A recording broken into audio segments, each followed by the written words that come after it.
The Staircase. July 5th, 2010. I don't really know what to say. Last week I was in a bad car crash. The doctor said that I suffered some brain injuries in the crash and that it's a miracle that I'm not dead. They also said that I needed to stay on top of things, especially when it came to memory. I guess I'm supposed to be writing in a diary for 2 months. 2 whole months. I'm a man. Men don't write in diaries. But Dr. Schneider said this would be good for me. I guess that means I'm gonna be writing for a while. It doesn't have to be everything that I do every day, just 1 or 2 things that happen to me each day. So I guess day 1 is going to be my personal information. My name is James Hunter. I live in Sheboygan, Michigan. It's not a huge house. It's basically just the upstairs and the basement. I have an attic, but I haven't ever been up there. I guess one of my favorite things about this house is the fact that it's secluded. I live out in the country, so no one ever goes past here. That makes it the perfect spot for murder. I'm not a murderer. The truth is, I got this house for a really low cost because someone was murdered in it a year before I moved in. I don't really know much about the murder, but I know that the body was found on the old wooden staircase that leads from the basement to the garage. Anyway, a young couple moved into the house 6 months later and left another month later when they found the basement steps broken.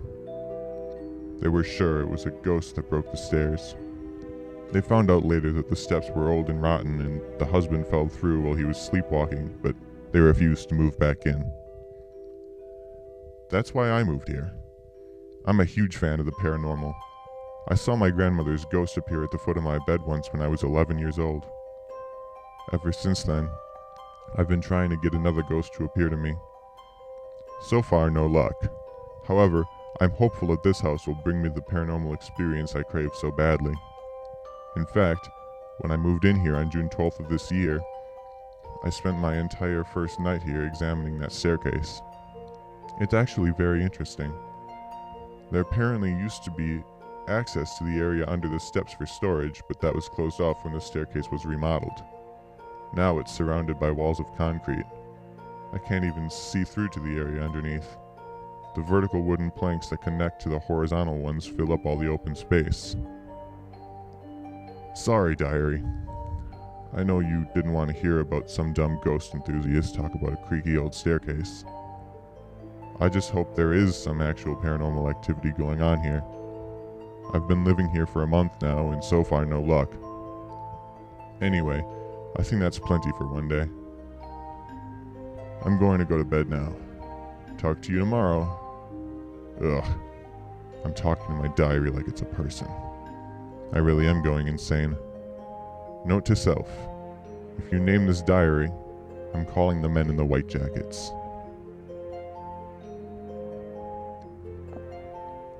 July 16th, 2010. After 12 boring entries in this journal, I finally have something worth writing about. Something happened to me last night. Something extraordinary. I was lying in my bed, trying to fall asleep, when I heard something coming from the basement beneath my room. It sounded like something heavy scraping across the cement floor. Excited, I jumped out of bed, grabbed the flashlight from my kitchen table, and rushed down the stairs to the basement. Naturally, the first thing I did was stand on the wooden staircase and scan the entire room. Nothing seemed out of place. "Hello?" I asked the dark room. "Is someone there?" I waited for a while, but received no response. "Can I talk to whoever's here? I don't want to hurt you. Can you tell me your name?" Again, I was answered with silence. Curious as to what I heard move, I grabbed the biggest thing in my basement, which was the dryer, and pulled it away from the wall. It made a loud scraping sound, but it wasn't quite like what I heard. Then I tried the same thing with the washing machine, workbench, and treadmill, but none of these sounded right. The workbench sounded most like what I thought I heard, but it still didn't seem right. I stayed up until 3:30 this morning searching for answers, but there was still no evidence that a ghost was involved. July 17th, 2010. Call me crazy if you want. Maybe I am crazy. I still have no clue who these comments are directed at. I guess I'll just assume that Dr. Schneider will end up reading these journal entries.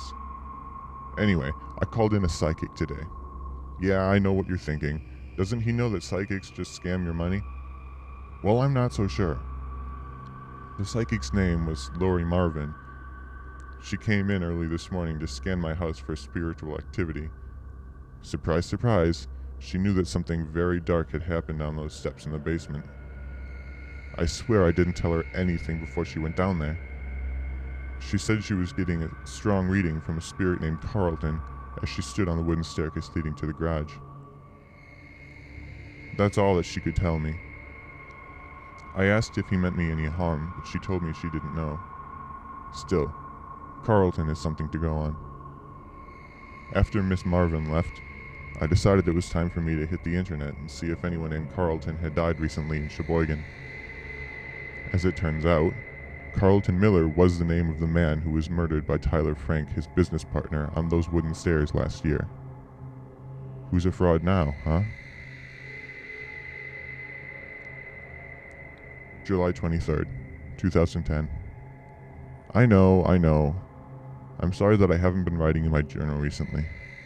To tell the truth, I've been so busy with my new job as Sheboygan's new newspaper editor that I haven't had time. I figured that writing in newspapers was similar enough to writing in my journal that it would be okay.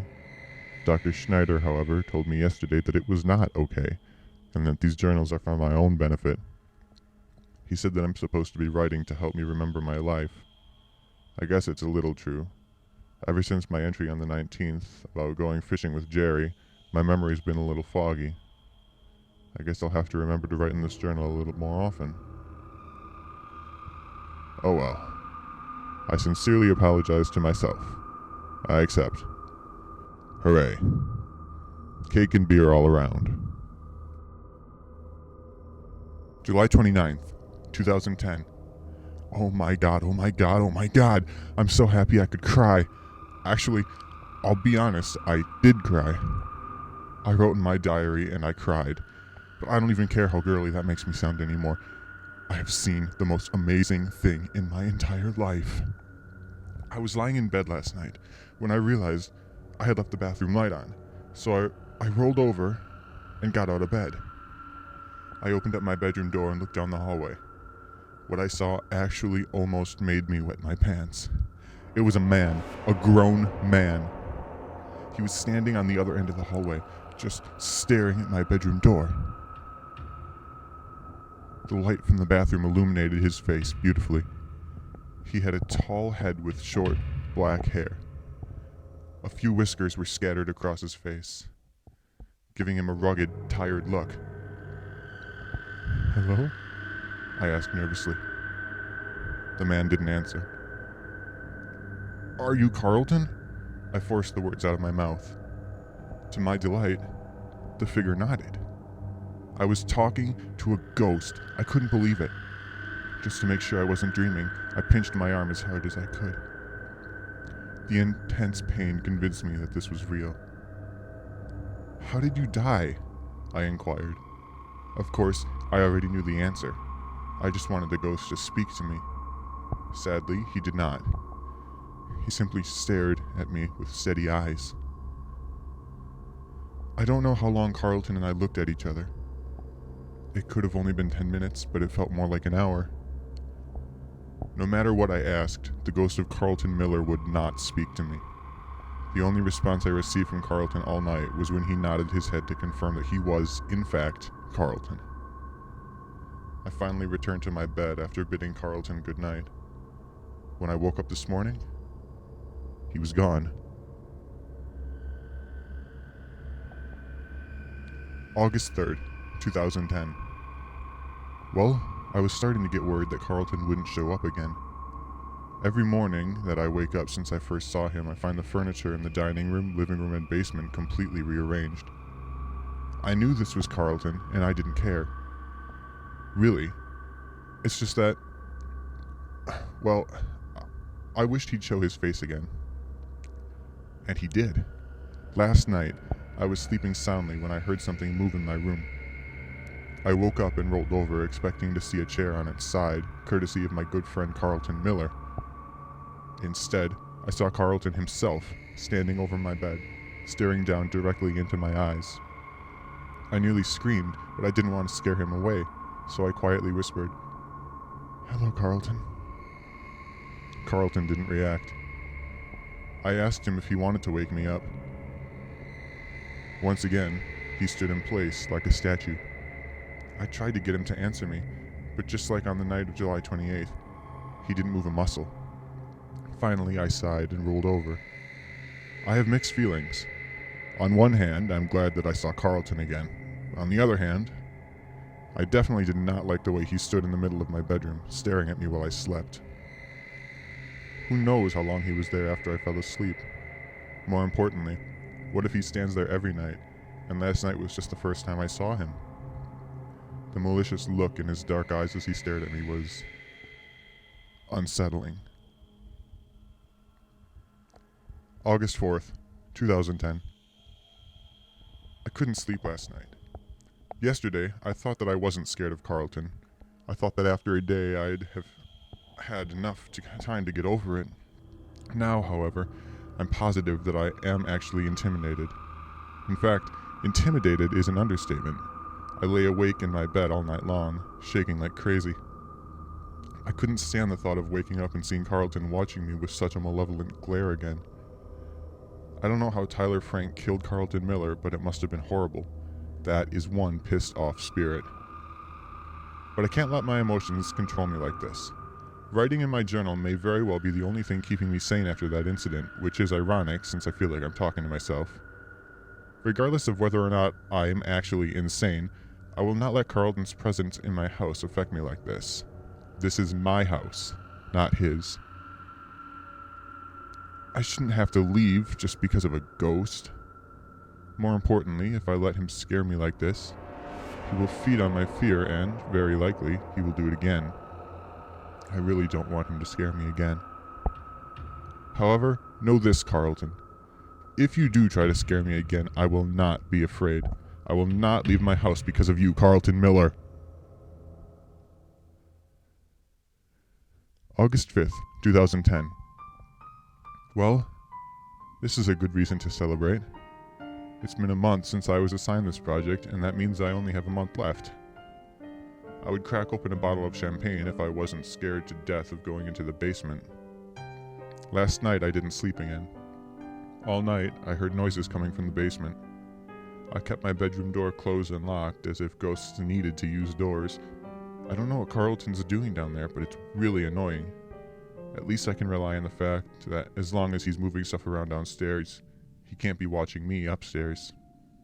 And all night long, I kept hearing that scraping noise over and over.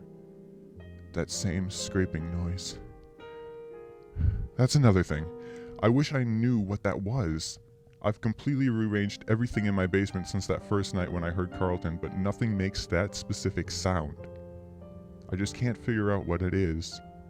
I'm absolutely 100% positive that nothing in my basement makes that noise. So what is it? August 6th, 2010. So, I saw Dr. Schneider yesterday again. He said that my head injury may have affected me worse than he originally thought. He said that insomnia might be due to brain damage. I laughed and explained that I've been staying awake because a ghost watches me when I sleep. For some reason, that didn't comfort him. August 14th, 2010. I went downstairs. I finally got up the courage to go down into my basement. Of course, I didn't see Carlton. There were no signs that Carlton had ever been down there. In fact, everything in the basement was exactly the way I left it when I last came upstairs. I was kind of hoping that I would see something out of place so that I knew Carlton was moving around down there. Actually, it's kind of odd. Every morning, I still find things in different places than where I left them. However, these occurrences are confined only to my living room, kitchen, dining room, guest bedroom, and bathroom. The basement and my bedroom remain untouched. Weird, huh? Anyway, I'm glad that I went down to the basement. It made me feel safer being in a place I knew to be the source of Carlton's ghost and yet experiencing nothing paranormal. It was somewhat comforting. I mean, I haven't seen Carlton since he woke me up on the night of the 2nd. Maybe he knows that he scared me, and maybe he didn't mean to. I'm starting to think that Carlton might not be such a bad guy after all.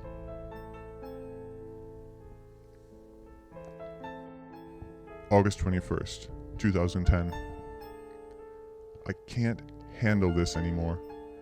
Every day I sit down at my desk and write down whatever it was that I did that day like some lab rat. I feel like a child who's been ordered to color a picture. I'm not Schneider's damn lab rat. Last night I left my door unlocked. It's been almost 20 days since I saw Carlton in my bedroom, so I thought it might be safe. God, why am I so unlucky? I woke up at 3 a.m. this morning and I knew instantly that there was something standing over me. I slowly rolled over and, of course, saw Carlton. But he wasn't standing in the same place he was in the last time he was in my room. This time he was standing right over my bed. He looked different than he had before too. His hair was much messier than I remembered seeing it the first night. And his eyes, they made me shudder. They were surrounded by darkness, and the first thought I had when I saw them was evil. I had never really considered Carlton evil before last night. Maybe a troublemaker, a creeper, and a bit mischievous, but not evil. I gasped loudly when I saw him. His reaction didn't change, as usual. "Carlton!" I nearly shouted, remembering to keep my emotional distress to a minimum. I corrected my tone and continued, "Why are you here?" As I predicted, Carlton didn't reply. "Please leave," I said quietly, not breaking my eye contact with him. Carlton's eyes widened to a frightening size, and his head tilted a little bit. No, I said quickly, sitting up and backing up to the other side of my bed. "I didn't mean that you should leave the house. I meant you should leave my bedroom. Please," I added when Carlton's eyes narrowed and his nostrils flared angrily. "Look, I don't want you to leave the house," I insisted. "I want you to stay." Very slowly and deliberately, Carlton moved around my bed to the side that I had crawled to. "But, you know, when I'm sleeping, that's my time, Carlton." The ghost didn't stop. I scooted back over to the side of the bed I woke up on. "Carlton, please don't hurt me. I've never done anything to hurt you. Why would you go after me?" Carlton didn't answer. He walked quietly to the foot of my bed and stood there with his usual overseeing attitude. He didn't leave until I fell asleep again. I woke up this morning and found my bedroom door open. I can't live like this for much longer. If I can't get Carlton out of this house, I'm going to have to move out and let someone else deal with him. August 22nd, 2010. I locked my bedroom door again last night, and there was no sign of Carlton. I'm never unlocking that door again. I think Carlton thinks it's my way of welcoming him into my bedroom. I just hope I didn't hurt his feelings. Wait, what am I saying? I hope I didn't hurt the ghost's feelings? That's ridiculous. He came into my home, moved all my stuff, scared me to death, and I'm saying that I hope I didn't hurt his feelings? Forget that. I hope he went home to his ghost mama, cried ghost tears, ate a whole gallon of ghost ice cream, and ended up losing his ghost leg to ghost diabetes. And I don't care what Carlton wants anymore. I want Carlton gone. It's really too bad that he's a ghost, because if he wasn't, I'd wish he was dead. Then again, I think both Carlton and I would be happier if he was alive. August 28th, 2010. The exterminator came over today to spray his bug-killing stuff like he has every month since I moved here. While he was here, he decided to make my life even more miserable by telling me that I have a termite problem. Why the hell not? I mean, everything else in my life has gone wrong. My house has termites, my life is being tortured by an evil poltergeist, I may or may not have permanent brain damage, and I'm probably going insane because of all this crap put together. I want to die. At least then I'd be able to make someone else's life as horrifying as Carlton has made mine. But wait, I need to get my house fumigated. No, I'm not an idiot. I know that fumigating my house won't kill a ghost. However, it will give me a good reason to move out for a day or two. I'll sleep better than I have in my entire life, if I can be sure that I won't wake up with the ghost of Carlton Miller standing over me. August 29th, 2010. Sweet relief. I decided to move into my hotel room a little prematurely, and I couldn't be happier.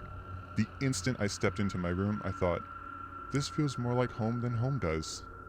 How about that? But I only have a few days of this.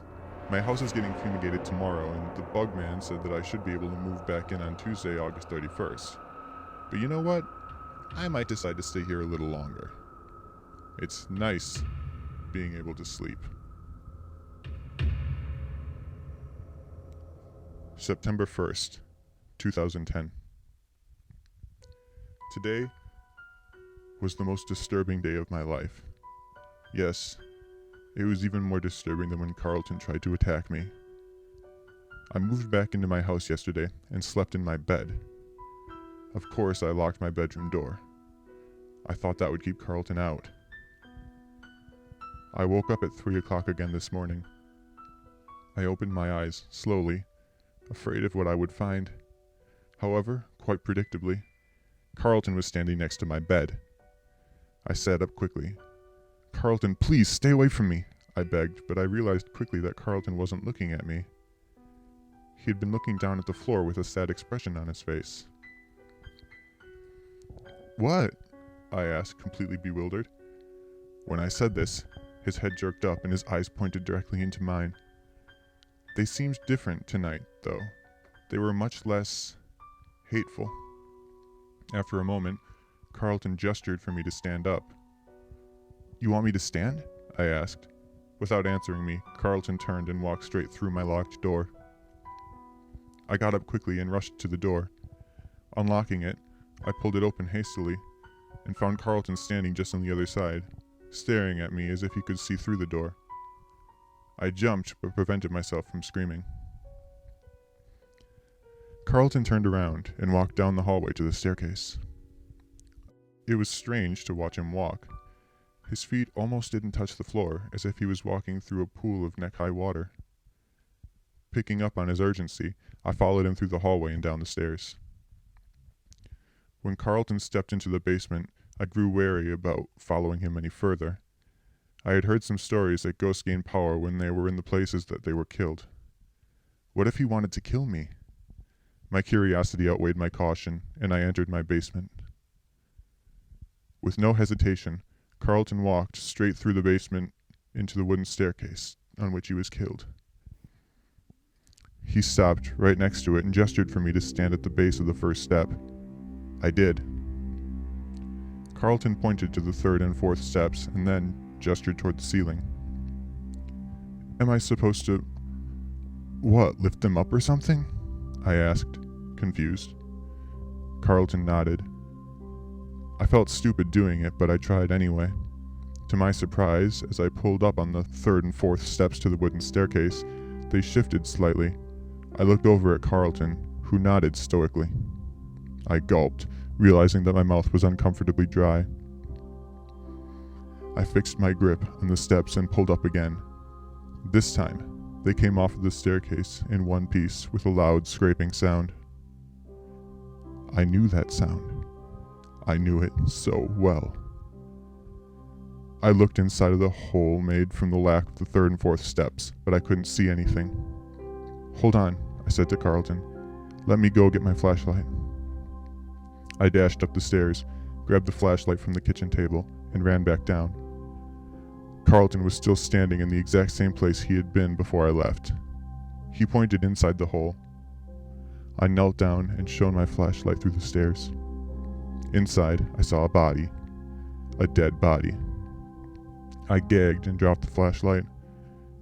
It fell to the floor where it flickered and resumed its regular glow. Forcing myself to control my reflexes, I picked up the flashlight and aimed it at the body. It was a man's body, and I saw the face clearly. I felt like my entire body was paralyzed. I knew that face.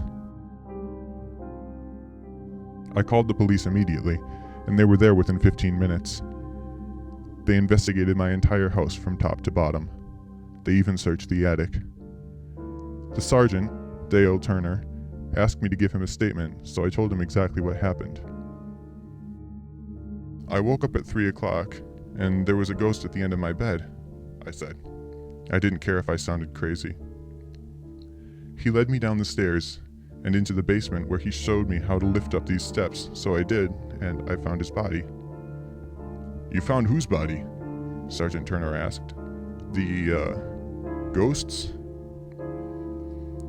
Yes, it was the body of Carlton Miller, I told him. I think his spirit's been trying to communicate with me for a while. I've been seeing his ghost around my house for the past month now. Did you say month? The sergeant inquired. Yeah, I first saw him on July 29th. Ever since then, he kept showing up. Mr. Hunter, Sergeant Turner said quietly. This man that you found. He only died yesterday.